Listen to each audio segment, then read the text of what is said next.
In 1862, the Homestead Act offered any American willing to work the land 160 free acres of public domain in exchange for living on it for 5 years and improving it. Over the next 7 decades, more than 1.5 million families took up the offer and turned the open country of the West into farms, ranches, and homes carved from raw land. They built something from nothing, on skills they often learned as they went, surviving on grit and stubborn competence. Here is what the official histories often gloss over. Many of the building methods, livestock practices, and land uses the homesteaders relied on have since been restricted by federal regulations on public lands. Number 12 was how a family built a home from the very ground it stood on. Number 4 was the water practice that the modern West has spent decades trying to manage. These 20 hacks weren't lost because they failed. They were displaced by regulations that grew up after the Homestead era. Before we start, hit subscribe. Let us count down. Number 20. Filing the claim and proving up. The homesteader filed his claim at the land office, paid a small fee, and committed to living on the land for 5 years while improving it.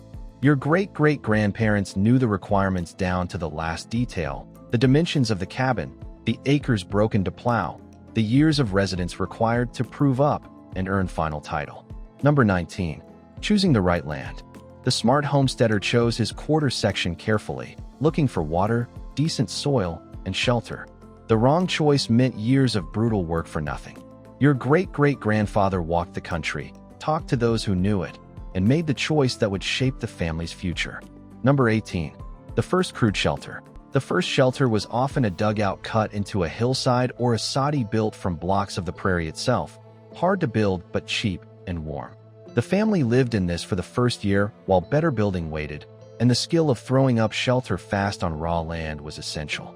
Number 17. Breaking the sod. The native prairie sod was a tangled mat of grass roots that resisted the plow, and breaking it required heavy work with a strong team.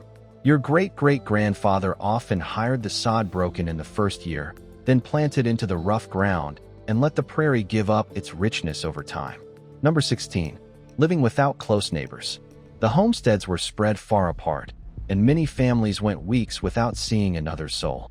Your great-great-grandmother managed the isolation by working hard, keeping the family close, and treating every visitor as a treasure when they came. Number 15. The hand-dug well.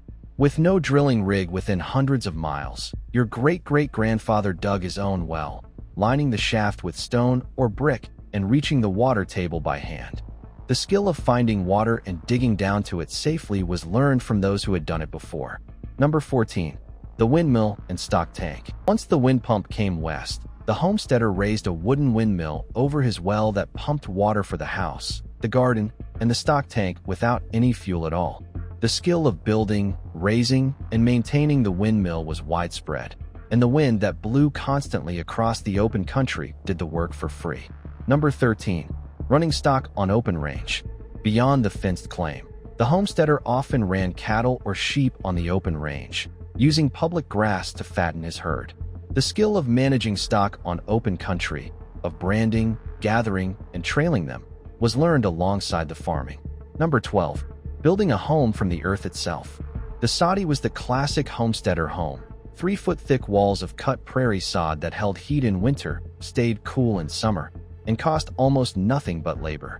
Adobe, rammed earth, log, and stone all served similar purposes in their regions. The skill of building from what the land offered was the foundation of the entire homestead. Number 11. Gathering buffalo chips and fuel. With no trees on the open plains, the family burned buffalo and cattle dung gathered by the bushel, twisted hay, and whatever scrap would could be found. The children gathered chips by the sackful, and the fuel for cooking and heating came from the open range itself. Number 10. The kitchen garden in difficult country. Your great-great-grandmother grew a garden in country that often did not want to give, choosing tough crops that could handle drought, late frost, and short seasons. The intensive garden was the family's source of fresh food and her quiet triumph. Number 9. Canning, drying, and storing for winter. The short, intense growing season produced everything at once, and your great-great-grandmother put up the bounty as fast as it came, canning, drying, and root cellaring against the long cold months when nothing grew. Number 8. Hunting and trapping the wild country. The homestead larder was filled out with antelope, deer, rabbits, prairie chickens, and waterfowl. Your great-great-grandfather hunted the surrounding country, and the wild meat was a vital supplement to whatever the farm could produce. Number 7. Trading with the railroad town.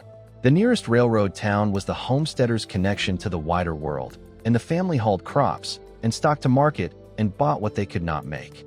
The skill of timing the trip, of trading well, and of stretching cash across the year was a real economic practice. Number 6. The community of mutual aid. Far-flung homesteaders helped each other through every major task: the branding, the harvest, the barn raising, the wedding, the funeral. The bonds of mutual aid across miles of open country were essential, and a homestead community functioned as one extended family. Number 5. Schooling the children at home and in the Saudi school. Your great-great-grandmother taught the children at the kitchen table, and when there were enough families nearby, the community built a small schoolhouse where one teacher taught all 8 grades together. Many remarkable Americans came out of these schools. Number 4. The water rights and the irrigation ditch. In the dry country of the West, water was the most valuable resource on the homestead, and the families dug irrigation ditches and claimed water rights with great care. Modern water law in the West is built on the practices these families established.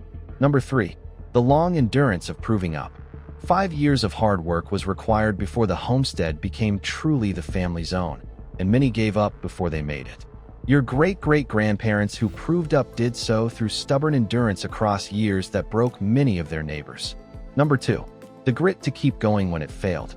The plains and the desert broke many homesteads, and the families who held on did so through years that included drought, grasshopper plagues, blizzards, and prairie fires. The skill of getting up after a disaster and starting over was the deepest practical competence of the era. Number 1.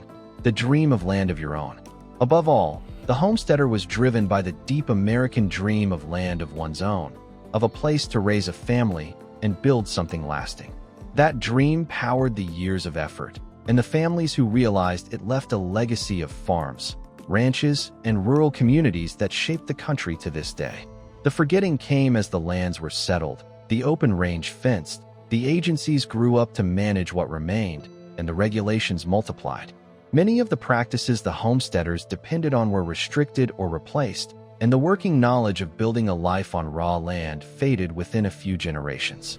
Tell me in the comments which one you'll try, and tell me if your family proved up a homestead, because somebody in your tree may have known every hack on this list.